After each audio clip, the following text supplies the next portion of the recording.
మేము ఇక్కడనే ఉంటాం, ఎక్కడ పోము. మాకు ఇవే కట్టిస్తే చాలు అంతే. ఇప్పుడు ఇక్కడ నుంచి వెళ్ళిపోమని చెప్పేసి మేము పోలేము ఎక్కడ. గడ గుడిసెలు వేసుకొని ఈ ఇల్లు తయారయ్యాక ఇల్లే ఉంటాం అంతే. ఇంకేం అక్కడ మేము పోము. మేము కష్టాలు చేసుకుంటున్నాం. అంత దూరంకి వెళ్ళి కిరాయిలు కట్టుకొని రావాలంటే మాతో కాదు అంతే. మేము చేత కాక ఉన్నాం.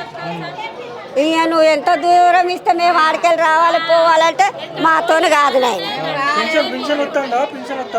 పింఛన్ కేసీఆర్ పెట్టిందే వస్తుంది. ఈయన 4000 5000 ఇస్తా అంటే అవే 2000.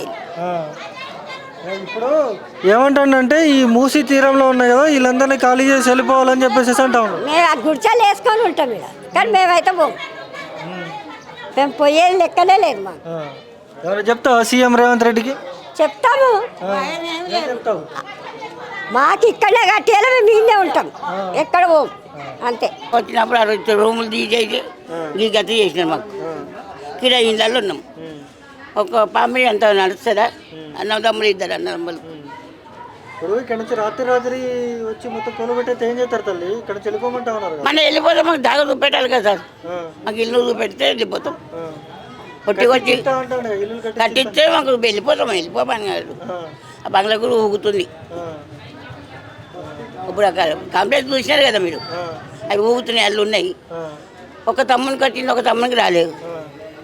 ఇప్పుడు ఈ దవాఖానకి ఎందుకు వచ్చినావు? ఇక్కడికి ఎందుకు వచ్చినావు? ఇక్కడ వచ్చి కూర్చున్నా గాలికి.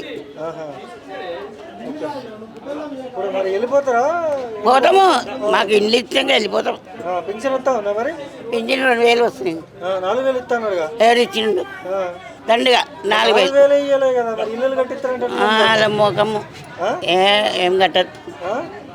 ఆయన నమ్మం మేము. ఆయనను కేసీఆర్ రెడ్డిని ఆయనను రేవంత్ రెడ్డిని నమ్మాయి మేము.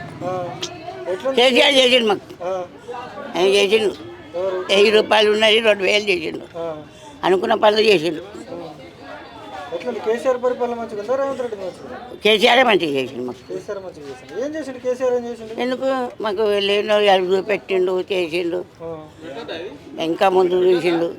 ఇల్లు చూసిపోయిండు. లేని వాళ్ళకి ఇల్లు ఇచ్చినారు. ఎందుకనాలి? ఈయన వచ్చి ఏం చేస్తున్నారు? 400 మహిళలకు, ఇంటి ఉన్న వాళ్ళకు 2500 ఇస్తున్నారు. మనకు 4000. బెంకాయ పోయి 2 ఇస్తుంది. 2000 ఇస్తుండు. టీవీలలో చెప్తుండు, ఫోన్లలో చెప్తుండు. మన ఇళ్ళల్లో మనం ఏమనుకో అమ్మో తెచ్చుకొని దాచుకున్నాడు అనుకోవాలి. చెప్పాలి ఎందుకు మాట? ఎవరు అయ్యలేదు సార్. ఎందుకు ఇయ్యలే 4000 మాటనే కుంటోళ్ళకి వచ్చినాయి. కేసీఆర్ చేసిన కుంటోళ్ళకి 4000 వస్తున్నాయి. ఇయ్యాలి మాకైతే రాలేదు. బియ్యం లేదు, ఉప్పు లేదు, కారం లేదు. అందరూ పంచినారు కానీ మాకు పంచలే. ఏరియాలో మూసీ బస్తీ బాధ్యతలంతా కూడా ధర్నా చేపడుతున్న పరిస్థితి ఉంది. గడప గడపకి తిరుగుతున్న పరిస్థితి కూడా ఉంది. ఎవరైతే ఈ బస్తీలన్నీ కూడా తొలగిస్తారంటూ కూడా చెప్తున్న నేపథ్యంలోనే గడప గడపకి తిరిగి మన బస్తీ మనం కాపాడుకుందామంటూ కూడా చాలామంది బస్తీవాసులు అయితే ముందుకు వెళ్ళి పెద్ద ఎత్తున కూడా పోరాటానికి సిద్ధం చేస్తున్న పరిస్థితి కూడా ఉంది. ఇక్కడ చాలామంది బస్తీ వాసులకు అండగా చాలామంది కూడా ఉన్నారు. ఒకసారి మనం మాట్లాడే ప్రయత్నం చేద్దాం. చెప్పండి అన్న, ఎట్లా చూస్తారు? ఉదర్ బాత్ కరిగి స్పష్టంగా బస్తీ సంఘాలు చేసి ఒకటే డిమాండ్ చేస్తుంది. ఏదైతే కాంగ్రెస్ ప్రభుత్వం 2013 చట్టం తీసుకొచ్చిందో ఆ చట్టాన్ని ఇంప్లిమెంట్ చేయమని అడుగుతున్నాం. ఇక్కడ బస్తీల ఇప్పుడు ప్రజాపాలన అని వచ్చినావు, ఇందిరమ్మ రాజ్యం అన్నావు. ఇందిరమ్మ రాజ్యం అంటే ఇళ్లను తీసేయడమా, ఇళ్లను ఊలగొట్టడమా? ఈ దశాబ్దాల నుంచి ఈడ ఇల్లు కట్టుకొని ఉన్నారు. వాళ్ళని రాత్రికి పొమ్మంటే ఎట్లా నువ్వు? సో కాబట్టి స్పష్టంగా ఇక్కడ ప్రజలతో మాట్లాడాలి, ఇక్కడ ప్రజలతో చర్చించాలి. ఆ తర్వాతనే మీరు కూల్చాల్సింది తప్ప ఊరికే వచ్చి మేము కూల్చానంటే మాత్రం ఊరుకునేది లేదు. 3000 బస్తీలు ఏకమవుతున్నాయి. 3000 బస్తీలు సంఘాల జేఏసీ ఈరోజు స్టార్ట్ చేసింది జనయాత్రను.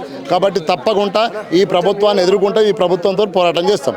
పేద ప్రజలు రాత్రి వచ్చేసేసి ఎన్నో బస్తీలో ఉన్నటువంటి ఇల్లు కొలగొట్టేసిన పరిస్థితి ఎట్లా చూస్తారు? నేనేమంటున్నా అంటే ప్రజాపాలన అని చెప్పి ఈరోజు రాత్రి ఒకవైపు ఏమో రాహుల్ గాంధీ బుల్డోజర్ సర్కార్ అంటాడు యూపీలో పోయి, మరి ఇక్కడ వచ్చేది బుల్డోజర్ రాజ్యే కదా. నీ ప్రభుత్వంలో బుల్డోజర్ రాజ్యం నడిపిస్తారు. కాబట్టి బుల్డోజర్ రాజ్యం బంద్ పెట్టి ప్రజలతో మాట్లాడు, ప్రజలతో చర్చించు, ప్రజలు నీకు దీవెన ఇస్తారు. ఇంకోసారి అధికారం ఇవ్వడానికి అవకాశం ఉంటుంది తప్ప ఇట్లా పేదల ఇల్లు కూర్చోకూడదు మాత్రం ప్రభుత్వ ఊరుకోరు. అది చూసుకోవచ్చు.